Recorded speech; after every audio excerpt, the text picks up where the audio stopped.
અમદાવાદમાં ફૈઝાન ઓર્ગેનાઇઝેશન એજ્યુકેશ India public trust દ્વારા 10મી વખત યોજાનાર માસ મેરેજ સેરેમનીમાં 1200 કપલ જોડાશે. રિવરફ્રન્ટ ઇવેન્ટ સેન્ટર પાલડી ખાતે 21 ફેબ્રુઆરીના રોજ યોજાનાર કાર્યક્રમમાં ગુજરાત રાજ્યના મુખ્યમંત્રી ભૂપેન્દ્ર પટેલની ઉપસ્થિતિ રહેશે. લગ્નની સિઝન ચાલી રહી છે ત્યારે અમદાવાદના આંગણે માસ મેરેજ સેરેમનીનું આયોજન ફરી એકવાર મુસ્લિમ સમાજના કપલો માટે ફૈઝાન ઓર્ગેનાઇઝેશન અને એજ્યુકેશ ઇન્ડિયા પબ્લિક ટ્રસ્ટ સાથે મળીને કરી રહ્યું છે. 9 વખત સફળ આયોજન થયા બાદ આ 10મી વખત માસ મેરેજ સેરેમની મોટા પાયે યોજાશે. ગુજરાતભરના 1200 કપલ આ માસ મેરેજ સેરેમની માટે રજીસ્ટર્ડ થયા છે, જેમાંથી 500 કપલ ફક્ત અમદાવાદના છે. આ લગ્ન સમયે ચીફ ગેસ્ટ તરીકે મુખ્યમંત્રી ભૂપેન્દ્ર પટેલ તથા હઝરત મૌલાના શેખ મુહમ્મદ હનીફ સાહેબ લુહારવી, DABA તથા Hazrat Maulana Ubedullah Khan Sahab Azmi, former member of parliament તથા હઝરત મૌલાના કરી એહસાન મોહસિન શાહ, DABA તથા Dr Farooq Patel chairman, KP group of industry of Surat તથા Hazrat Maulana Mufti Muhammad Sahab Sarodi DABA, Inamulbhai Iraqi, vice president એજ્યુકેશ ઇન્ડિયા પબ્લિક ટ્રસ્ટ તથા કિરીટભાઈ સોલંકી, MP તથા જગદીશભાઈ પંચાલ, મિનેસોટા ઓફ ગુજરાત તથા અન્ય સિનિયર લીડર્સ તેમજ મહાનુભાવોની વિશેષ ઉપસ્થિતિ રહેશે. ગુજરાતના અમદાવાદ, બરોડા, સુરત, કચ્છ સહિતના વિવિધ વિસ્તારોમાંથી કપલ અહીં મેરેજ માટે આવશે. આ પ્રકારે એક સાથે લગ્નમાં એકથી અનેક કપલ જોડાતા પૈસા લોકોના બચે છે. કરજદાર પણ લોકો નથી બનતા. જે ભાવનાથી આ વિચાર આવ્યો અને અમે એક પછી એક કપલને લગ્નમાં જોડતા ગયા અને લોકો પણ આ જ વિચારથી જોડાઈ રહ્યા છે. અહીં નવા યુગલો સારા વિચારો લઈને જાય અને જીવન આસાન, સફળ બને અને ઘર સંસાર સુખમય ચાલે તેવા આશીર્વચન આપવા માટે રાજ્ય તથા દેશભરની જાણીતી હસ્તીઓ અહીં ઉપસ્થિત રહેશે. આપનો પરિચય આપજો. મારો પરિચય જામિયા ઇસ્લામિયા ફૈઝુલ કુરાન જે અમારી સંસ્થા છે ને ઈસા ફાઉન્ડેશન દ્વારા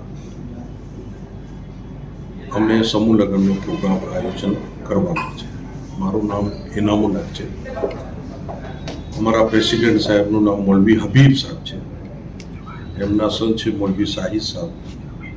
એમના આસિસ્ટન્ટ મેનેજર છે જે આરિફ સાહેબ છે. અત્યારે સ્કૂલના પ્રેસિડેન્ટ છે.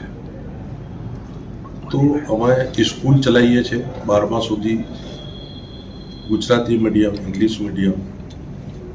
એ સિવાય અમે NGOનું કામ કરીએ છીએ. અને 21 તારીખે અમે અમારી સંસ્થા દ્વારા 1200 સમૂહ લગ્નનું આયોજન કર્યું છે આખા ગુજરાત ખાતે. આખા ગુજરાત ખાતેના ગરીબ માણસો માટેનું આ આયોજન છે. અમે લોકોએ જ્યારે કુદરતી તકલીફ પડી છે ત્યારે દેશની સાથે કંધાની કંધા મેળવી અમે કામ કરેલું છે. જે રીતે કે પાછલા 2 વર્ષ પહેલાં કોવિડ આવ્યું હતું, એની અંદર અમદાવાદ કલેક્ટર અમને 40,000 માણસની રસોઈ કરવાની પરમિશન આપી હતી. જે વિસ્તારમાં ગરીબ વધારે રહે છે એ વિસ્તારોમાં અમે 2 ટાઈમે જમવાનું પૂરું પાડતા હતા. એ સિવાય પછી રમઝાન મહિનો આવ્યો તો અમારી સંસ્થાએ ઈસા ફાઉન્ડેશન અને ફૈઝુલ કુરાન જે છે એ 2 સંસ્થાએ અમારી ભેગા થઈને અમે 1.5 મહિનાની રાશન કીટ એક પરિવારને 45 થી 50 કિલોની રાશન કીટ બનાવી અને અમે લોકોએ કાચું રાશન લોકોને પ્રોવાઈડ કર્યું.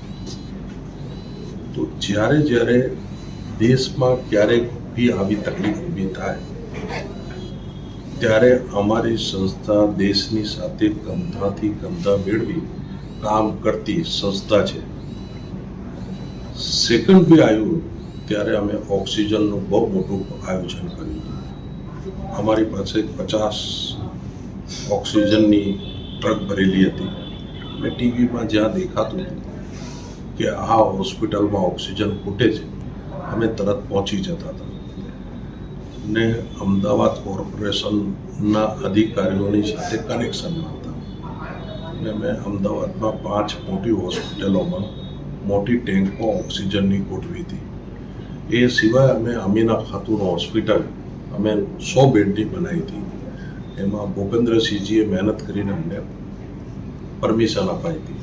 એ સિવાય અમે 50 બેડની immediately free of cost 100% free of cost remdesivir injection સાથે બેન્ક્વેટમાં અમે હોસ્પિટલ બનાવી હતી.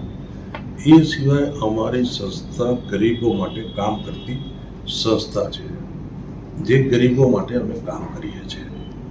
ને આ સમૂહ લગ્નનું આયોજન એના માટે કરીએ છીએ કે ગરીબ માણસોનો ખર્ચ એક લગ્ન પ્રત્યે ઘણું બધું થાય છે, જેનાથી એ દેવામાં આવે છે.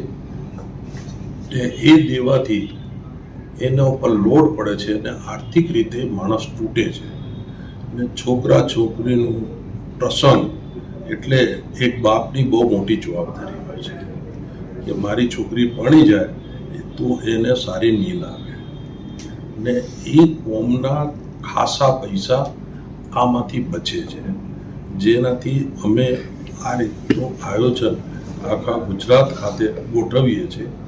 ને જેનું પહેલું અમારું પ્રોગ્રામ સમૂહ લગ્ન રિવરફ્રન્ટ ઉપર 21 તારીખે સાંજના અમે ટાઈમ તો 3 વાગ્યાનું, બાકી 4 વાગ્યાની અમારો પ્રસંગ ચાલુ થશે. પ્રસંગ તો સવારથી લોકો આવવા માંડશે. લગભગ અમને એવું માનવું છે કે 1 થી 1.5 લાખ લોકો અમારા આ પ્રસંગની અંદર આવશે. ને આ દેશની ઉન્નતિ માટે દરેક સમાજ આ રીતનું પ્રસંગ કરે, આ રીતનું કામ કરે તો એ કોમ્યુનિટીના પૈસા ઘણા બધા બચે. ને ગરીબ લોકોને ને ગરીબ માણસોને એનાથી રાહત મળે. ને સૌનો સાથ, સૌનો વિકાસ ને સૌનો સહકાર સાથે અમે આ લગ્નનું કામ કરીએ છીએ. જે આપ સંસ્થા દ્વારા સર અગાઉ પણ આ પ્રકારની આયોજન કરવામાં આવ્યું છે કે પ્રથમવાર સમૂહ લગ્નનું આયોજન કરવામાં આવ્યું? આ મારું 10મું સમૂહ લગ્ન છે. 10મું સમૂહ લગ્ન છે. ને રિવરફ્રન્ટ ઉપર અમારું 30મું સમૂહ લગ્ન છે. ને અમારી સંસ્થા આ સમૂહ લગ્ન પ્રત્યે બંધાયેલી છે આ દેશની સાથે.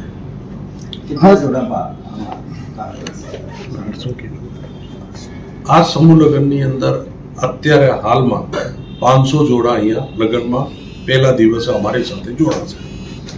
કેટલા દિવસનો સમૂહ લગ્ન ચાલશે? અને જે આપ વાત કરો છો કે દરેક કોમ્યુનિટીમાં આવું સમૂહ લગ્ન હોવું જોઈએ, તો કેવી રીતે આપ બીજી કમ્યુનિટીને આહ્વાન કરશો? અમે આહ્વાન કરીએ છીએ દરેક ભારતીય કોમ્યુનિટીમાં, દરેક ભારતીય સમાજમાં જેટલા બી પંથ છે એ બધા પંથોને આ રીતે સામૂહિક સમૂહ લગ્ન કરે, જેનાથી દેશના કરોડો રૂપિયા, અબજો રૂપિયાની નવી બચત થાય. જે રીતે કેન્દ્ર સરકારે એક નવી મુહિમ છેડી છે સોલરનો, એક નવી મુહિમ છેડી છે બેટરી કારની, જેનાથી આપણું હુંડિયામણ બચશે એવું સરકારનું